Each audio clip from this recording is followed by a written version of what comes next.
الرحيم الصلاة والسلام عليك يا رحمة للعالمين. الحمد لله نحمده ونستعينه ونستغفره ونؤمن به ونتوكل عليه ونعوذ بالله من شرور أنفسنا ومن سيئات أعمالنا. من يهده الله فلا مضل له ومن يضلله فلا هادي له. ونشهد أن لا إله إلا الله وحده لا شريك له. ونشهد أن سيدنا وحبيبنا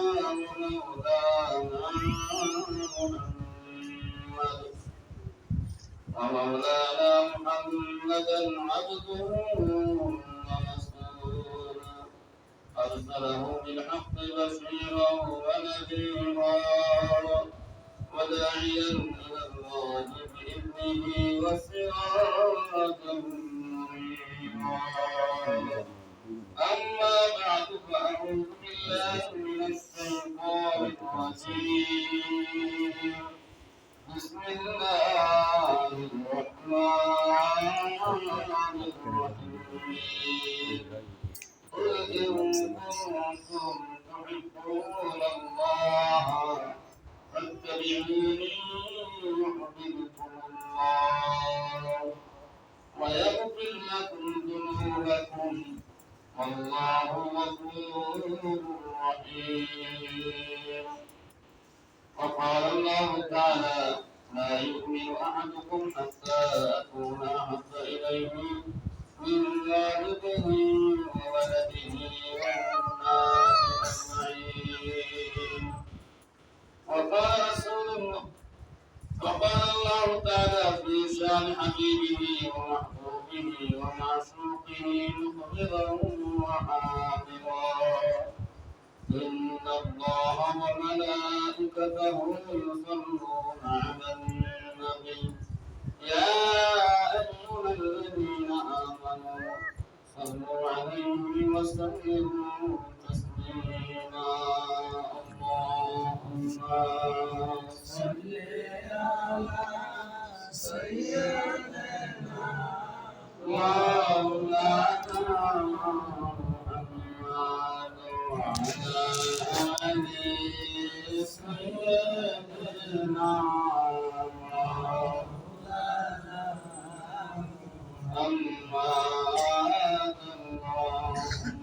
اللهم صل على سيدنا مولانا محمد وعلى آل سيدنا مولانا الله तुम्हें दया करो नासिक करो मदीना। अल्लाह तुम्हें दया करो नासिक करो मदीना। मदीने के नाते भैया बबर के शहना।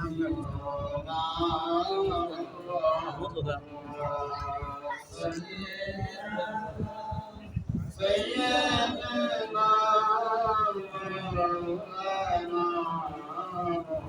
Muhammad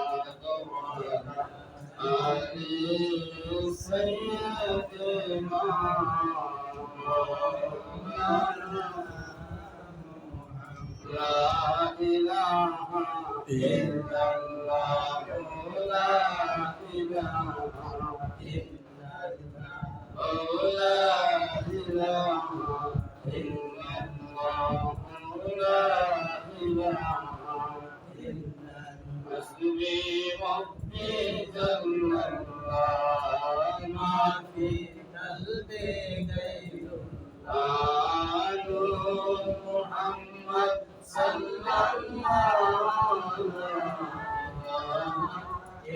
illallah, subhanallah, walhamdulillah, la ilaha illallah, la ilaha illallah, la ilaha illallah, la ilaha illallah, la ilaha illallah, la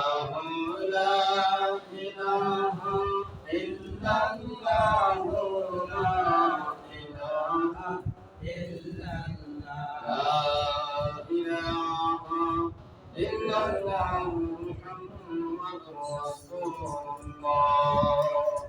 sallallahu alaihi wasallam। সম্মানিত মুসলিমরা, আমাদের আল্লাহ পাক রব্বুল আলামিন দুনিয়ার সমস্ত কাজ করতে দান করে মহান রব্বুল আলামিনের ঘর মসজিদে আসার এবং বসার তৌফিক দিয়েছে। সুবহানাল্লাহ, সকলে বলে আলহামদুলিল্লাহ। আলহামদুলিল্লাহ। আরো শুকরিয়া জানাই সাইয়্যিদুল মুরসালিন ফাতিমুন নবিয়্যিন, যিনি গুনাহগার উম্মতের শাফাত করেন, যিনাকে বলা হয় ইমামুল মুরসালিন। সেই নবীর উম্মত হতে পেরেছি, সুবহানাল্লাহ, সকলে আলহামদুলিল্লাহ। আজ শুক্রবার জুমার নামাজের দিন। জুমার যে খুতবার মধ্যে আছে আমরা অনেকগুলো মর্যাদা, আর ইসলামিক ফাউন্ডেশনের থেকে যে খুতবা প্রদান আছে নবী হযরত মুহাম্মদ রাসূলুল্লাহ সাল্লাল্লাহু আলাইহি ওয়াসাল্লামের প্রতি মহব্বতের আলোচনা। তো আমরা দয়াল নবীজি মহব্বতের আলোচনায় করি। দয়াল নবীজির মহব্বতের আলোচনা করতে গিয়ে আল্লাহ পাক রব্বুল আলামিন বলেন, কুল ইন কুনতুম তুহিব্বুনাল্লাহ ফাত্তাবিউনি ইউহিব্বুকুমুল্লাহ ওয়া ইয়াগফির লাকুম যুনুবাকুম ওয়াল্লাহু গফুরুর রহিম। এখানে আল্লাহ পাক ইরশাদ করেন, কুল অর্থ বলুন, কুল ইন কুনতুম তুহিব্বুনাল্লাহ। এখানে বলতেছেন, হে হাবিব, হে আমার বন্ধু, আপনি বলেন তুহিব্বুনাল্লাহ, আল্লাহকে যদি পাইতে চাও, আল্লাহকে যদি পাইতে চাও, ফাত্তাবিউনি ইউহিব্বুকুমুল্লাহ, আমার বন্ধুর ইত্তেবা করো, বন্ধুর অনুসরণ করো। ওয়া ইয়াগফির লাকুম যুনুবাকুম ওয়াল্লাহু গফুরুর রহিম। যখন তোমরা নবীকে মহব্বত করবা, আমাকে পাইতে চাইলে যখন তোমরা নবীকে মহব্বত করবা, মহব্বত করার পরে তোমাদের সমস্ত পাপ, সমস্ত গুনাহ খাতা আমি আল্লাহ পাক রব্বুল আলামিন মাফ করিয়া দেব। সুবহানাল্লাহ। ফাত্তাবিউনি এর ব্যাখ্যা হলো নবীজির অনুসরণ করা। নবীজির যে পথ দিয়েছেন, এই পথ এবং মতে চলাফেরা করা, এটা হলো ফাত্তাবিউনি। নবীজির একমাত্র 63 বছর জিন্দেগীর মধ্যে নবীজির সমস্ত সাহাবাগণকে সমস্ত কিছু শিক্ষা দিয়েছেন। 40 বছর জিন্দেগীর মধ্যে শুধু খেলাধুলার মধ্যে কাটাইছেন, বিভিন্ন সময় ধ্যানে মগ্ন থাকছেন। এরপরে 23 বছর জিন্দেগীর মধ্যে পবিত্র কোরআন শরীফ নাযিল হয়েছে, মাহে রমজান পাইছি, সমস্ত আমল পাইছি নবীজির ওসিলায়। এটা হলো ফাত্তাবিউনি। এখানে বলতেছেন তোমরা নবীর ইত্তেবা করো, তোমরা নবীর অনুসরণ করো, আবার তোমরা নবীর অনুকরণ করো। অনুসরণ এক জিনিস, আর অনুকরণ হলো আরেক জিনিস। অনুসরণ হলো আমি নবীজিকে স্মরণ করতেছি, সবাই একটু শুনেন। অনুসরণ হলো আমি নবীজির উম্মত হিসাবে আমি নবীজিকে স্মরণ করতেছি। হলো অনুসরণ। আর অনুকরণ হলো আমি নবীজি যে নবী পাক সাল্লাল্লাহু তাআলা আলাইহি ওয়াসাল্লাম যে আমল দিয়েছে এই আমলগুলো হলো অনুকরণ। যেমন হলো পাঁচ ওয়াক্ত নামাজ, এটা হলো আমল, হলো নবীজি নামাজ কিভাবে পড়ে, সাহাবাগণ প্রথম দিকে তারা নামাজ কিভাবে পড়ছেন এটা সাহাবারা জানে নাই। নবীজি নামাজ পড়া সাহাবাগণকে সাহাবায়ে-কেরাম আজমাইনকে নামাজ পড়া শিক্ষা দিয়েছেন। এটা হলো অনুকরণ। এখানে বলতেছেন ফাত্তাবিউনি, তোমরা আমার বন্ধুর অনুসরণ করো এবং অনুকরণ করো। এখানে কি বলতেছেন, তোমরা নবীজিকে ভালোবাসো, তোমরা নবীজিকে মহব্বত করো এবং নবীজি যে নিয়ম দিয়েছেন এই নিয়ম অনুযায়ী তোমরা আমল করো, সকলের বেশি পালন করো। আমরা নবীজির প্রতি অনুসরণ থাকবো, কিন্তু অনুকরণ যদি না থাকে তাহলে এটা হবে না। অনুসরণ থাকতে হবে, অনুকরণও থাকতে হবে। নবীজির প্রতি স্মরণ, নবীজির প্রতি মহব্বত থাকতে হবে। এর পাশাপাশি আল্লাহ পাক রব্বুল আলামিন যে মাহে রমজানের 30টা রোজা দিয়েছেন, 5 ওয়াক্ত নামাজ দিয়েছেন, 5 ওয়াক্ত নামাজ সহকারে যতটুকু আমল দিয়েছেন, আমলটাকে বলা হয় অনুকরণ।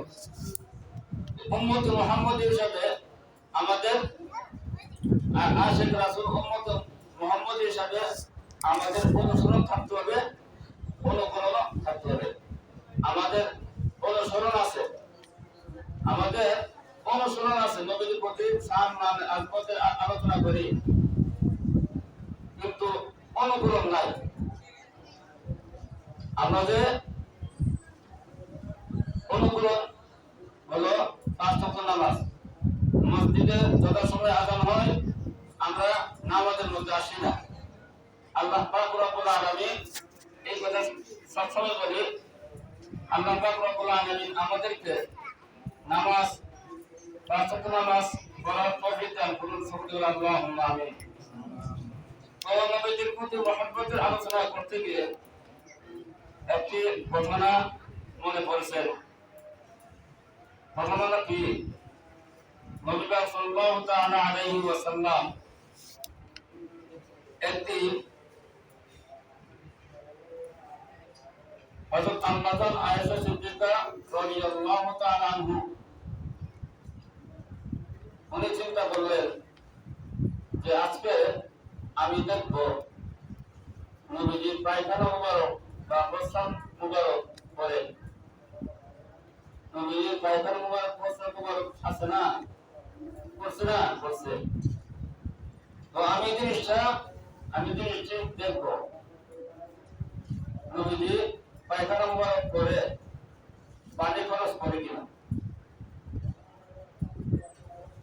তো আমাদের আয়েশা সিদ্দিকা রাদিয়াল্লাহু তাআলা আনহা উনি যখন দেখতে পেলেন যে জায়গার মধ্যে নবীজি প্রস্রাব পায়খানা মুবারক আছে, এই পায়খানা মুবারক প্রস্রাব মুবারক ছাড়ার পরে উনি যখন চলে আসতেন, আসার পরে আমাদের আয়েশা সিদ্দিকা রাদিয়াল্লাহু তাআলা আনহা দেখতে পেলেন সেই জায়গার মধ্যে কোনো পায়খানা নাই, প্রস্রাব মুবারক নাই।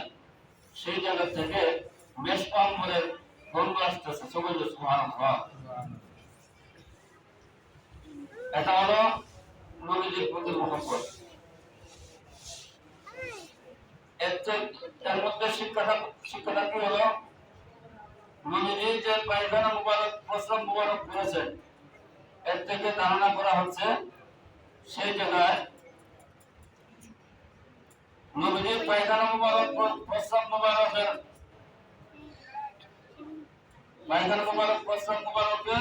বদৌলতে আল্লাহ পাক রব্বুল আলামিন বর্তমান আরব থেকে বর্তমান সৌদি আরবের মধ্যে স্বর্ণের খনি, তেলের খনি